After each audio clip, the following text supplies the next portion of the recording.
오늘 함께 라운드할 여러분을 기다리고 있었습니다. 안녕하세요. 9시 티오프 고덕호입니다. 안녕하세요. 김세현입니다.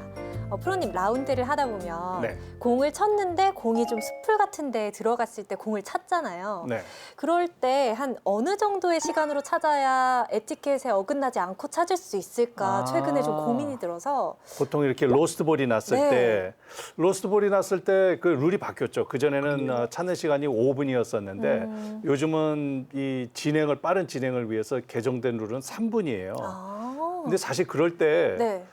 이게 에티켓이 보통 그 우리나라에서 공 치다 보면은 골프 친 당사자하고 캐디하고 두 사람만 가서 공을 찾거든요. 그렇죠. 세현 씨는 같이 가서 공 찾아주세요? 아니요, 저는 제 그냥 갈 길을 가는. 그러다가 시간 재세요? 3분 됐습니다. 시간은 안 재는데 약간 같이 가서 찾는 것 자체가 뭔가 옆에서 너무 지켜보는 느낌이어서 오히려 그럴 수가 에티켓에 있겠구나. 어긋나나 싶어서 저는 예, 그냥 맞습니다. 사실 이게 판단처럼. 3분이라는 시간이 동반자들이 같이 찾아주는 시간을 기준으로 해서 3분이에요. 그래서 사실 제일 안 좋은 케이스가 페어웨이에서 공도 안 찾아주고 있다가 3분 됐으니까 빨리 갑시다 이러는 게 사실 그 매너에 좀 어긋나는 거고 네. 사실 누가 어디 로스트볼이 돼서 공을 찾는다 그러면 같이 가서 빨리 찾아줘야 되고 또 그전에는 요즘 그래서 중계할 때 보면은 선수들이 로스트볼 찾을 때 굉장히 빨리 움직여요. 5분하고 3분하고 어마어마한 차이거든요. 그렇죠. 시간이 거의 절반처럼 느껴진다 그러는데 그래서 서둘러서 공 찾다 보면은 자기 공을 실수로 밟을 수도 있잖아요. 네. 건드릴 수도 있고. 그런데 그 전에는 그랬을 경우에 이제 벌타가 부과가 됐는데 지금은 또 합리적으로 그럴 때는 벌타가 없습니다. 그러니까 룰이 그렇군요. 굉장히 좀 사람들의 에티켓도 생각을 하면서 또 합리적으로 많이 바뀐 부분이 있어요. 그러면 그렇게 공을 찾다가 예를 들어서 3분 내에 못 찾았어요. 네. 대략 3분 내에. 네. 그러면 그냥 포기하고 이동을 하는 게 캐디를 위한 에티켓이라고 봐도 될까요? 그렇죠. 보통 찾을 때는 좀 이게 얼마나 중요한 공이냐에 따라서 뭐 3분 이상도 차긴 하는데 맞아요. 누군가가 시간을 재기 전에는 그냥 뒷팀이 조금 밀린다 싶을 때는 그럴 때는 빨리빨리 포기하는 것이 제일 좋고 그리고 무엇보다도 그럴 때 이제 미리 잠정구를 프로비저널 볼을 하나 치고 나가는 것이 그게 또 하나 예의고 대부분 경우에는 로스트볼이 난 경우에는 원래 룰은 원위치로 돌아가야 되는데 네. 그 돌아갈 시간이 없으니까 그래서 이제 잠정구를 하나씩 치고 가는데 공 찾는 시간은 제일 중요한 포인트는 공 찾는 시간은 3분이지만은 그래도 동반자들의 공은 같이 찾아줘야 된다. 그게 이제 굉장히 중요한 에티켓입니다. 네, 시청자 여러분들도 오늘 나왔던 이야기를 토대로 또 서로 에티켓을 지키면서 즐거운 라운드를 하시길 바라겠습니다. 그리고 오늘 저희가 라운드를 같이 할 분은 어떤 분인가요? 네, 오늘 보실 분은 그 골프장의 전문 경영인인데요. 그 바로 얼마 전까지만 해도 그 CEO로 근무를 하셨던 분입니다. 골프 기자 출신으로서 어떻게 보면은 실력을 탄탄하게 키워서 전국에 내놓으라 하는 그 골프장들의 지배인, 총지배인을 거치신 분인데 영상으로 만나보시죠. 골프 전문 기자 출신의 골프계 여성 리더 장수진. 골프 업계에서 쌓은 경험으로 명품 골프장을 만든 사연부터 불가능이라 생각했던 꿈을 현실로 만든 그녀의 노하우까지 오늘 9시 티오프에서 공개합니다. 네, 골프 전문 기자에서 골프장 CEO 자리까지 오른 골프계 여성 리더 장수진 씨입니다. 안녕하세요. 안녕하세요. 반갑습니다. 반갑습니다. 화려한 이력을 가지신 분이에요. 기자로 출발을 해서 CEO 자리까지 어떻게 좀 이렇게 이동을 하시게 되신 건가요? 네, 제가 골프 전문 기자 생활을 95년부터 했는데 네. 그런 골프 전문 기자 생활을 하면서 기자보다는 좀 마케팅이라든가 영업 쪽으로 더 공부를 해야겠다 네. 그런 생각을 하게 됐어요. 그 배경에는 제가 일을 하던 그 95년 그 당시만 해도 여자는 30이 넘으면 특히 기자는 네. 회사를 다니기 어렵다 이런 그쵸. 얘기를 하더라고요. 네. 아, 그래요? 네, 그래서 그러면은 앞으로도 장기적으로 일할 수 있는 방법이 뭐가 있을까 싶어서 마케팅 그리고 특화된 골프장 쪽으로 자리를 이동하게 됐습니다. 그때 그러면은 마케팅을 하셨을 때, 그때는 저 영종도에 있는 그 골프장 거기 들어가서 그런 마케팅 일을 처음 하신 건가요? 영종도는 좀 나중 얘기고요. 나중이에요? 네, 아. 제가 처음 입사하게 된 곳은 클럽 나인브릿지. 아, 네. 그래요? 아. 제주도에 있는 네네. 클럽 라인브리지에 예. 입사를 했었죠. 아, 그러셨구나. 그럼 거기서 그럼 뭐 대회 유치에 관련된 뭐 이런 것도 하셨겠네요. 그때 LPGA 대회 네. 열리고 그랬잖아요. 그 CJ 나인브리지 클래식이라고 대회 홍보도 하고 골프장을 좀 글로벌하게 홍보하는데 일조하기 위해서 홍보 마케팅 담당자로 입사를 하게 된 거죠. 그러시구나. 사실 저 얼마 전에도 거기에 그 아는 지인이 거기 회원이 있어서 다녀왔어요. 근데 다녀왔는데 그 벽면에 우리 골프장에 대한 그 유래 막 이런 거 우리가 앞으로 지향하는 뭐 목표점 뭐 막 이런 거를 쫙 거기다 뭐서 벽에다 써놨는데 그거 딱 읽으면서 야 여기는 진짜 그 긍지가 있는 이 막 자긍심이 있는 그런 골프장이구나 막 그런 게 느껴졌어요. 그런 거를 그럼 초창기에 딱 다지신 장본인이시네요. 네, 그런 부분에 일조를 했다고 할 수 있습니다. 네. 그럼 그 당시에 면접을 보실 때 약간 패기 넘치게 말씀하셨던 각오가 있다고 들었어요. 어떻게 좀 어필을 하셨어요? 그때 당시에 제가 그 대표님 인터뷰를 그 서울에서 호텔에서 보게 됐는데 제가 그렇게 말씀을 드렸어요. 대표님, 저는 대한민국 최초의 여성 골프장 CEO가 되겠습니다. 오. 네, 이렇게 말씀을 드렸었죠. 근데 아. 대표님이 그때 제 포부가 마음에 드셨는지 네. 제가 한 번에 합격을 했습니다. 근데 사실 그 당시에 그렇게 뭔가 딱 각오를 다지기에는 진짜 이걸 할 수 있을까 하는 생각도 드셨을 것 같은데 어떤 마음이셨어요? 사실 그때는 네. 골프장이 100개 정도밖에 없었던 때였고 그렇죠. 이런 표현이 어떤지 모르겠지만 국회의원이 되는 거랑 어떻게 보면 네, 비슷한 맞아요. 확률. 좀 더 그랬겠어요. 좀 더 여성으로서 또 얘기를 하면 초등학생 어린아이가 저는 커서 대통령이 될래요 라고 말하는 거랑 좀 비슷한 느낌이었을 수도 있을 것 같아요. 그 당시에는. 그럼 그 이후로 이제 마케팅과 관련한 커리어를 쭉 쌓으신 거네요. 어떻게 보면 1세대라고 볼 수도 있을 것 같은데. 네. 네. 골프장이 100개밖에 없던 시절에는 골프장이 대부분 회원제였고 네. 마케팅이라는 개념이 없었어요. 뭐 가격 정책도 필요 없고 홍보도 필요 없고. 근데 저는 어찌 보면 1세대 골프장 마케터라고 네. 할 수 있습니다.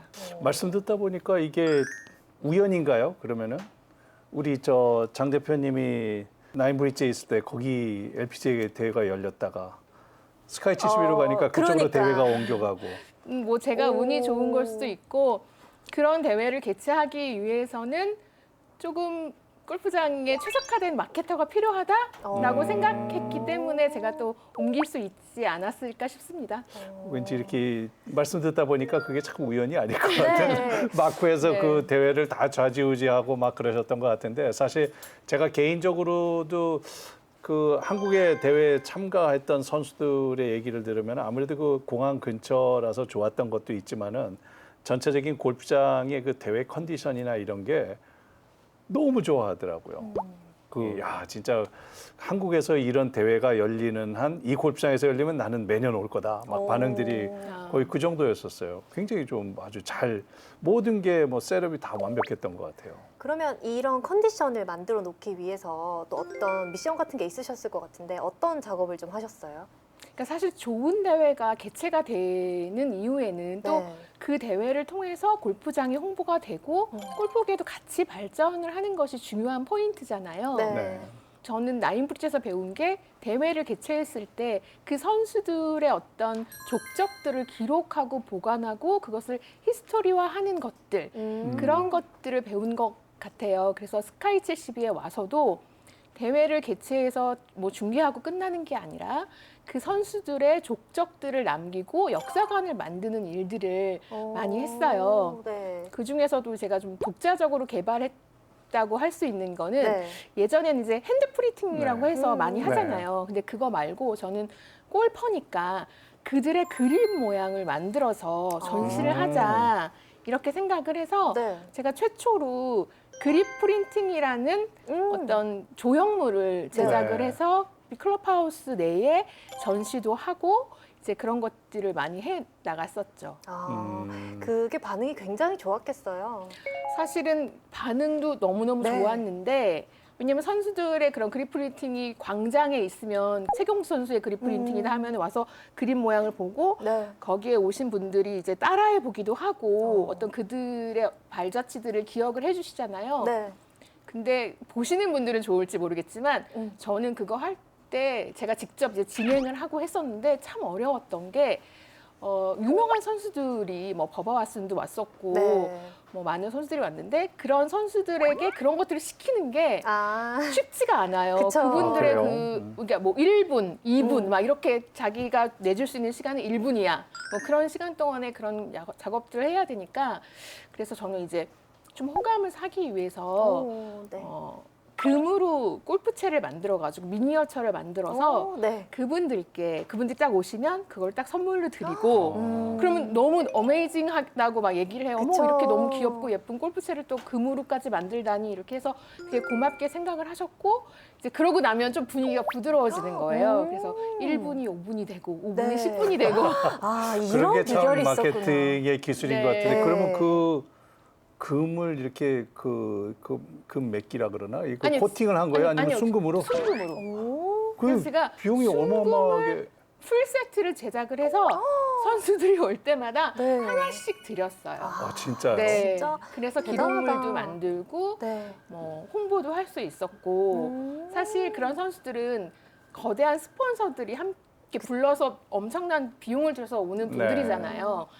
홍보하기 위한 어떤 조형물을 만드는데 소위 말해서 사용하는 네네네. 거니까 어떻게 보면 좀 마찰도 있을 수 있고 그랬지만 그런 걸 좀 이렇게 소통, 이렇게 감정의 교류를 통해서 좀 많이 풀었던 것 같고 그런 기록물들을 만드는 마케팅이 이제 지금은 굉장히 대중적으로 많은 골프장들에서 대회를 하면 다들 하고 있죠. 회원제 같은 고급 또 퍼블릭의 대중성 이 두 마리 토끼를 잡고 싶어 했는데 마침 또 적합한 인재가 되셔서 이렇게 바로 프리패스로 통과를 하셨을 것 같은데 어때요? 사우스 스프링스 네. 말씀하시는 거죠. 제가 그 나인브리지라는 최고급 회원제에도 있었고 네. 그리고 또 스카이 72와 같은 또 최대 퍼블릭 골프장에도 있었고 또 라비에벨은 그 두 가지가 접목된 36홀의 또 골프장이잖아요. 그래서 네. 그런 어떤 이력들이 좀 도움이 돼서 제가 프레스티지 퍼블릭을 지향하는 대표로 임명을 받았습니다. 거기가 그리고 또 그 기록 세웠잖아요. 그 얼마 전에 그 팔리면서 네. 홀당 96억? 96억? 그 정도면 다 합치면 거의 2천억. 네, 가까이. 2천억이 조금 안 되는 그런 액수인데 네. 거의 그래도 본인이 내가 CEO로 있던 이 골프장이 최고가에 낙찰이 됐다는 데 대한 좀 이렇게 자부심 같은 것도 있으실 것 같아요. 저는 회사에 되게 좀 떳떳하게 회사를 기쁘게 그만둔 게 우리 네네. 회사가 최고가를 네. 몸값에 받고 이제 팔린 거니까 좀 오너분한테도 네. 제 마음이 그렇게 무겁진 않았어요. 그래서 뭐 어떻게 보면 명예롭게 나온 거라고도 네네네. 할 수 있으니까. 그래서 뭐 앞으로 저도 같이 최고가의 몸값을 좀 기대해보면 어떨까 뭐 이런 네, 포부는 갖고 있습니다. 충분히 그러실 수 있을 것 같아요. 계시는 동안 최고가로 만들어서 매각을 예. 시키고 나오셨으니까 그러면 그때 CEO로 계셨을 때의 연봉은 어느 정도 되셨는지도 궁금한데요. 제 연봉은 네. 계약서에 발설하면 안 된다라고 네네네. 그래요? 계약서를 쓰기 때문에 그냥 업계 통상적인 연봉을 말씀드리면 사실 홀수도 관계가 있고 또 그 골프장의 영업이익도 관계가 있는데 그리고 또 그 회사의 규모, 대기업 골프장이냐 아니면 개인 오너의 골프장이냐에 따라서도 달라져요. 네네. 그 아나운서의 네. 몸값이 달라지는 아, 것처럼. 맞아요. 네. 그래서 보통 한 뭐 1억에서 한 4, 5억 사이까지 사실은 그래요? 네. 4, 5억까지도 받아요? 네. 왜냐면 대기업의 예를 들어 사장님이다 예. 뭐 이러면은 조금 그 정도까지 가는 걸로 알고 있습니다. 2018년 겨울에 워낙 추웠을 때 그때 그 잔디 관리를 하는 게 큰 과제셨다고 들었어요. 제가 2018년 4월 달에 입사를 했는데 네. 428 11.6이라고 혹시 아세요? 11.6은 뭔지는 네. 알겠는데. 한국 잔디 줌지는 4월 28일이 되면 파랗기 시작해서 10월 26일이 되면 누렇게 누래지기 되는 시작한다. 이런 그러니까 골프장 업계에 잔디 관리를 하시는 분들이 4281. 네, 4281이라는 말을 해요. 재밌네요. 근데 4월 말이 됐는데도 잔디가 파랗게 올라오지 않는 거예요. 그래서 봤더니 이제 골프장 그 전해에 너무 추워서 너무 추운데 또 비가 와가지고 잔디가 다 얼어붙어서 잔디가 올라오지 않는 상태가 됐어요. 네. 그래서 그런 진짜 어려움을 많이 겪었는데 저는 이제 잔디연구소의 컨설팅도 많이 받고 그리고 골프장이 좋게 하려면 시간이 필요하잖아요. 네. 그래서 손님을 받는 시간을 조금 줄이고 그리고 여름에도 좀 휴장을 해서 잔디를 최상의 컨디션으로 끌어올리기 위해 사실 2018년에는 거의 많은 시간을 보냈던 것 같아요. 네. 그런 노력 덕분에 그리고 또 오너가 그걸 허락해 주셔야지 될 수 있는 그렇죠. 거잖아요. 네. 그래서 그런 노력 덕분에 2019년부터는 코스 컨디션이 거의 좀 최상이라는 평가를 많이 받았습니다. 그러면 지금도 이렇게 기자에서 CEO 자리까지 경험을 하셨는데 앞으로 미래의 계획 중에서 또 도전해보고 싶은 최초 타이틀이나 어떤 자리가 있을까요? 사실 여러 가지가 있긴 네. 한데 이제 저도 예전에 그 젊은 패기는 아니니까 다 말씀드릴 수는 없고 하나만 말씀을 드리면 네. 한국의 우리 LPGA 선수들이 미국 가서 많은 활약을 하고 있고 또 한국의 용품들도 이제 세계 무대에서 각광을 받고 있잖아요. 네. 근데 이제 골프장 경영만큼은 좀 선진국에 수출이 안 되고 있는 것 같아요. 그래서 저는 뭐 한국 최초 여성 기자 출신 여성 CEO라는 타이틀도 있긴 하지만 세계 무대에 한국 골프장 경영의 어떤 노하우를 알릴 수 있는 그런 기회를 가졌으면 좋겠다 이런 생각을 하고 있습니다. 역시 멋진 꿈이네요. 그 외국에서는 보통 우리가 이제 프로샵이라고 불리는 것들도 이제 미국이나 영국이나 그 프로 골퍼들이 이제 전문 경영인 그 교육을 받고 샵을 운영도 하고 그래서 이제 붙여진 게 이제 프로샵이듯이 그 프로들이 이제 많이 경영을 하는데 거기에는 사실 어떻게 보면은 실무하고 회원들 레슨 뭐 이런 것들을 이제 배우는데 우리나라에서의 그 CEO라고 하면은 이 그 대외적인 마케팅 관리부터 해가지고 제가 보기에도 훨씬 더 이 광범위한 그런 업무를 보셔야 될 것 같아서 왠지 느낌에는 외국에 어디 나가서도 지금 우리나라에서 배운 이 노하우면은 세계 어디 가서 안 통할 데가 없을 것 같아요. 맞아요. 또 한국의 또 고객 서비스가 또 최고잖아요. 네, 그래서 맞습니다. 그런 것들이 또 한국도 잔디에 대해서 많이 연구를 하고 있고 네. 또 우리나라는 뭐 안개가 낄 때도 골프를 치고 네. 어떤 날씨에도 골프를 치는 맞아요. 그런 나라라서 한국이 가지고 있는 날씨 상황별 대처할 수 있는 그런 노하우들도 얘기할 수 있고 사실 외국인 컨설턴트들을 많이 만나면 그들은 저희가 안개 낀 날 너네는 어떻게 골프를 치니? 그러면 골프를 왜 치니? 이렇게 얘기를 하거든요. 네, 그렇죠. 예. 네. 눈 오는 날은 너희는 골프를 어떻게 치니? 그러면 골프를 왜 치니? 스크린 타야지. 근데 한국은 비가 오나 눈이 오나 골프를 칠 수 있게 시스템을 만들잖아요. 네. 네. 그런 것들이 앞으로 지금까지는 한국의 그런 것들이 되게 특이한 문화였지만 앞으로는 세계적으로도 그런 경영의 노하우들이 발휘될 수 있지 않을까? 네, 그런 생각을 해봅니다. 네, 그럼 이렇게 또 새로운 꿈을 향해서 발자취를 나아가기 전까지 이제는 그 대표직을 잠깐 내려놓은 어떻게 보면 자유로운 골퍼의 신분이시잖아요. 네, 맞아요. 골퍼로서의 네. 최근 고민이나 뭐 스코어 이런 것들은 어떠세요?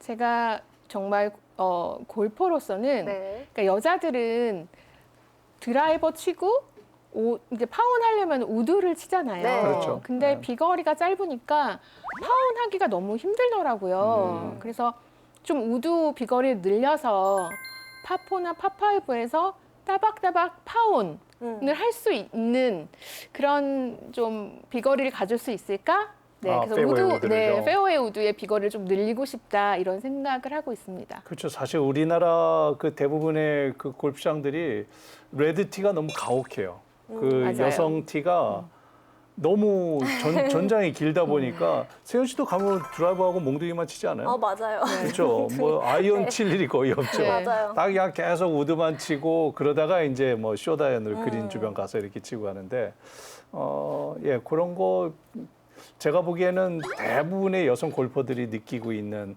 그런 부담감인 것 같아요. 내가 페어웨이 우드를 잘 치고 또 멀리 쳐야 된다. 네, 맞아요. 막 이런 게 있을 텐데 네. 핸디는 어느 정도 되세요? 저는 제가 골프장에 근무도 했고 오래됐지만 골프를 많이 하진 않아서 92타 정도. 90m. 네. 거의 보기 뭐 플레이어. 네. 평균 정도 되시는 것 같아요. 파3에서 파 잡고 이제 나머지 더블 보기들을 좀 만회를 하죠. 그러시구나. 그러면 오늘 2부 레슨은 우드샷 비거리 향상 레슨이 될 것 같은데요. 저희 잠시 후 2부에서 레슨 이어드리도록 하겠습니다. 저희 금방 돌아올게요. 잠시 후에 만나요.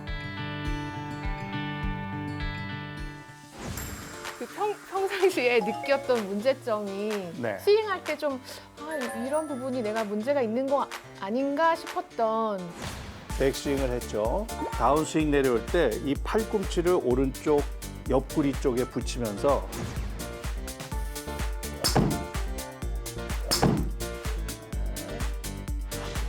우드샷이 편해지는 K-매직 잠시 후 확인하세요.